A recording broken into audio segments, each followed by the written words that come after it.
In these notes, we're going to be looking at how solving a quadratic equation can apply to a real-world scenario. So let's quickly review the quadratic formula. So for a polynomial in the form, or a polynomial equation, I should say, in the form ax squared plus bx plus c equals 0, we can use this formula. X equals negative b plus or minus the square root of b squared minus 4ac all over 2a. And so what we'll be doing in these notes is reading through a real-world situation, writing a quadratic equation, and using that equation to solve and answer the question.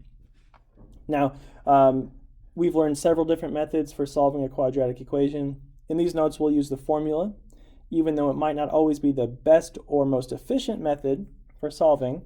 We'll just use the formula to get some good practice in on it. All right, so let's get started. Number one here says the product of two consecutive numbers is 90. Find the two numbers. Now, we have to remember how consecutive numbers work here. And remember, a quadratic equation is in one variable. We just have x. So we have to express this in terms of one unknown number. So let's remember that consecutive means one after the other. So if these two numbers are consecutive, if the first one is x, the second one is going to be x plus 1. Because again, we want this to be in terms of one single variable, so we'll use x. And if our first number is just x, and these numbers are consecutive, the next number is just one more than the first. So we have x and we have x plus 1. Now we're going to have a product of these two numbers, so we're going to multiply these two things together, and it equals 90. So now we have an equation, and if we do some simplifying, we can put this equation in standard form, and then that will help us use the quadratic formula. So let's just distribute here. We get x squared plus x. And let's go ahead and subtract 90 from both sides as well. So x squared plus x minus 90 equals 0. And that is the form we want our equation to be in so that we can use it, use the quadratic formula to solve. So let's review here how to do that. So our a value is going to be 1. Our b value is also 1. And our c value is negative 90. Quite large, but that's okay. So now let's fill into the formula. So let's do it over here. X equals negative b, so negative 1, plus or minus the square root of b squared, so 1 squared is 1, minus 4 times a, which is 1, times c, which is negative 90, all over 2a, and 2 times 1 is just 2. And now we have to simplify the discriminant, remember the part inside the radical. So x equals negative 1 plus or minus the square root. Now negative 4 times negative 90 is positive 360. And it can help to have a calculator out just to make sure. Positive 360. And we're going to add that to the 1 that's already in there. 1 plus 360 is 361. All over 2. Now let's check with the square root if 361 is a perfect square. And it is. The square root of 361 is 19. So we know that x equals negative 1 plus or minus 19 divided by 2. And these are the numbers. So negative 1 plus 19 is 18, divided by 2 is 9. And negative 1 minus 19 is negative 20, divided by 2 is negative 10. Now here's the thing. One of these numbers is our solution for x, and the other one is what's called an extraneous solution. It doesn't work for the problem. So let's think about this. We want two consecutive numbers that multiply to 90. So if x equals 9, those two numbers would be 9, and then x plus 1 would be 10. And 9 times 10 is 90. So those are our two numbers. If x was going to equal negative 10, that'd be negative 10 and negative 9. Well, that also multiplies to 90.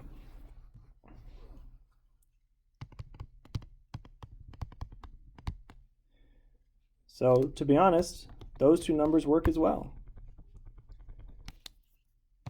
Could be either set of those.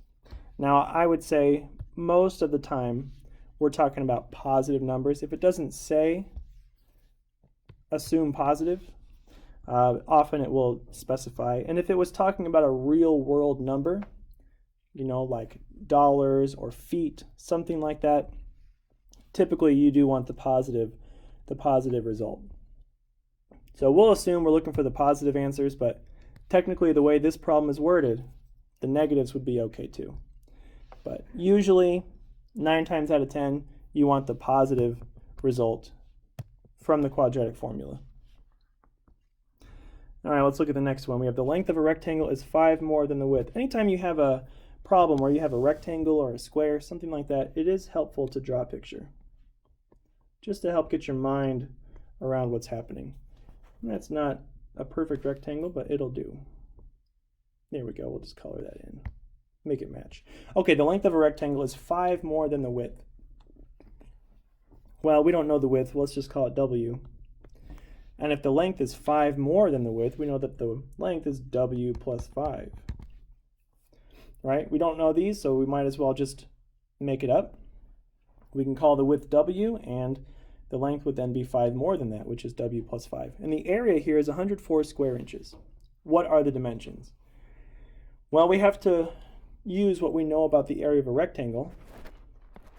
And the area of a rectangle is length times width. So in this situation, the area, which is 104, is going to equal the length times the width, which is W times W plus 5 equals 104. You can see this is very similar setup to the first problem we did. Almost the same setup for the equation. We're going to do the same steps to solve it. So let's go ahead and distribute here. W squared plus 5W. We'll go ahead and subtract 104 from each side, and that is equal to 0. And now we have our setup for the quadratic formula. So our A value is going to be 1, B is going to be 5, and C is negative 104. Let's just plug them in. So we know that W here, instead of X, that's all right, W equals negative B, so negative 5, plus or minus the square root of B squared, which is 25, minus 4 times A, which is 1, times C, which is negative 104, all over 2 times A, which is 2. And now we simplify. So W equals negative 5 plus or minus. Now in the radical here, first let's do negative 4 times 1 times negative 104. So 4 times negative 104 is 416, and we'll add to that the 25, because now we have a positive. So we get 441 all over 2. And because we're talking about a real world rectangle with width, I'm pretty sure this is going to be a rational number and have a square root, but let's just double check. The square root of 441 is 21, so this is going to work out nicely. So W equals negative 5 plus or minus 21 all over 2. Let's get those two numbers. So first of all, negative 5 plus 21 is 16, divided by 2 is 8. Negative 5 minus 21 is negative 26, divided by 2 is negative 13. Again, we have two solutions, but only one of them makes sense. So for a rectangle, we can't have a negative measurement, right? The width can't be a negative number. So our positive 8 is the number we're looking for. Negative 13 is what's called, again, an extraneous or extra unnecessary solution. All right, so but we want the dimensions of the rectangle. So we know that the width is 8, because that's what W equals. So the length, 5 more than the width, 8 plus 5 is 13. So there are the dimensions of our rectangle. Width is 8, length is 13. We weren't given a unit in the problem, but, oh, right here, inches. The area of square inches, we'll assume the width and length are also inches. All right. Let's move on. Number 3. The sides of a square, let's go ahead and draw a square, are increased by 5 meters. Okay. The new area is 81 meters squared. Find the length of the original side of the square. So let's call the original side, remember, for a word problem or a story problem, whatever you're asked to find is usually your variable. So let's make x the original side of the square. And so our new sides, if they're increased by 5, that'd be x plus 5. And the new area is 81. So we know that to find the area of a square, we take the side length and multiply it by itself, or square it. And this is going to equal 81 square meters. And so now we just have to simplify this equation and solve it. So let's multiply this out. We get x squared plus 10x, if you're using FOIL, and then 5 squared is 25, right? Write it out and do the distributive property. X plus 5 times x plus 5. You will get this polynomial equals 81. And now we do need to set this equation to 0. Let's go ahead and subtract 81 from both sides. So x squared plus 10x. If you don't want to do that in your head, go ahead and use your calculator. 25 minus 81. I don't want to do it in my head. That's why I'm using it. Negative 56 equals 0.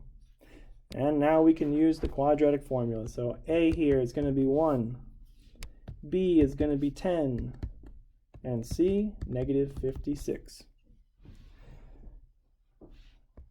The nice thing about using this for real-world problems is that typically you get whole number answers. You don't have any weird solutions because we're looking for a thing that actually exists. So let's figure this out. X is going to equal negative b, so negative 10, plus or minus the square root. B squared is 100, minus 4 times 1 times negative 56, all over 2 times 1, 2a, which is 2. Now let's simplify. So x equals negative 10 plus or minus. Let's do this. Negative 4 times negative 56. Those two negatives cancel out. We get positive 224 plus the 100 that was already in there gives us 324. So plus or minus the square root of 324 all over 2. So that would be x equals negative 10 plus or minus. Let's take the square root of 324. That equals 18 all over 2. We can figure out these numbers here. Negative 10 plus 18 is 8. 8 divided by 2 is 4. Negative 10 minus 18 is negative 28. Divided by 2 is negative 14. And again, we want to use this positive answer because we're talking about the length of a square. And the negative doesn't make sense. So the length of the original side of the square, that is what we set our variable to, because it was the original length plus 5, so x is our original length, so we don't have to do anything to our number. The original length is 4, and then meters is the unit we use. So sometimes the number you get is the answer. Sometimes, like we saw on number 1 and 2 here, all right, yeah, 1 and 2, you have to take the answer you get and then apply some information from the problem to figure out what you're being asked to give a response for. So the first one was those two consecutive numbers. We found the first one. We could then use that to find the second one. Here we found the width. We still had to find the length. But on number 3, we were just given that answer by our solution. Okay, number 4. The dimensions of a picture inside a frame of uniform width are 8 by 10 inches. Okay, so we have a picture that is 8 by 10. It's a little too square for that. Let's make it a rectangle. Okay, 8 by 10. Now it says it's inside a frame of uniform width. So if you imagine a picture frame, uniform width just means it's the same on all sides. If the whole area, picture and frame, is 224, what's the width of the frame? So we are trying to find the width of the frame. That's what our variable should stand for. let's go ahead and label that width, and we'll say it's x. So it's x all the way around. It's the same width all the way around. Okay, and the area of the entire thing is 224. So we have to figure out an expression for the length and width here. All right, so we can see that the length is 10 plus x here plus x here. Okay, so our length here is 10 plus 2x, or 2x plus 10, because there's a 10 and 2 x's. Very similar for the width. We have 8 and an x here and an x here. So that's 2x plus 8. And now to find the area of a rectangle, remember, multiply length times width. So this is going to be 2x plus 10 times 2x plus 8. And we know the area is 224. And now we just simplify and solve. So we end up with 4x squared plus, we get 16 plus 20, that's 36x, and then plus 80 equals 224. We are going to subtract 224. We have to set that equal to 0. So 4x squared plus 36x, and 80 minus 224 is negative 144. All right, now anytime you're solving a quadratic equation, you could look for a GCF just to make it a little easier. You don't have to do this. You can use the formula the way it is. But if we divide everything here by 4, we get x squared plus 9x minus, and this divided by 4, just to make sure I don't mess up, is negative 36. This way our numbers are a little smaller. We'll get the same solution. We just won't have to work with such big numbers. So let's use our quadratic formula now. A value is going to be 1, B is going to be 9, and C negative 36. So let's fill in that formula. X equals negative B is negative 9 plus or minus the square root. B squared is 81 minus 4 times 1 times negative 36 all over 2a, which is 2 times 1, that's 2. See, our numbers would have been much bigger had we kept them the way they were originally. And the reason we can divide by 4 is because we have an equation set equal to 0. I should have added that before. And so it doesn't change the equation, just makes our numbers smaller.